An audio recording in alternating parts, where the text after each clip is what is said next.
Good morning students. In our last video we have done about the synthetic fibers, that which synthetic fibers we use in our daily life. Now this video is about plastics. Plastics are also synthetic materials which are used to make many objects around us like chairs, buckets, bottles, pens, etc. All these are made up of plastic. So students, plastics are also made up of polymers like synthetic fibers. All plastics do not have same type of arrangements. Plastic articles are available in all possible shapes and sizes. Do you know why? Because these have different arrangement of units in it, like linear, cross-linked, branched, and thus these can be molded, melted, recycled, reused, colored and rolled into sheets. That is why it finds such a variety of uses.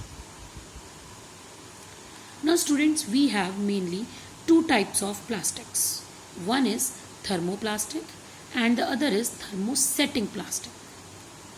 Thermoplastic is the plastic which can be melted, reshaped and remolded again and again in different shapes.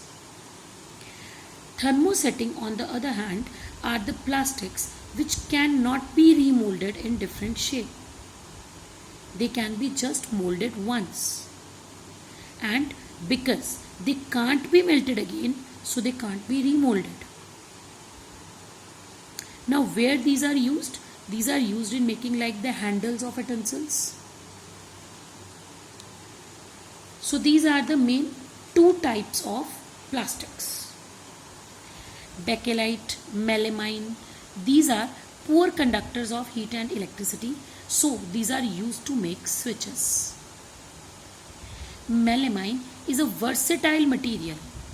It resists fire and can tolerate heat better than other plastics. Thus, it is used to make floor tiles, kitchenwares and fabrics which resist fire. Students, you all have dinner sets at your home. So there is an unbreakable crockery also. Now if you check at the box of that unbreakable crockery, melamine wares will be written over there. Because those materials are also formed of melamine. And that's why they are resistant to breakage, they are resistant towards heat. You can put any hot material in it, whatever you want. So in this way, all these plastics, they have fair use in our daily life. Then we have properties of plastics because of which we are using them in abundance. Students, today if we think of storing anything like milk, water, pickles, plastic containers seem to be the most convenient. They will be the most favorable. Now why this is so?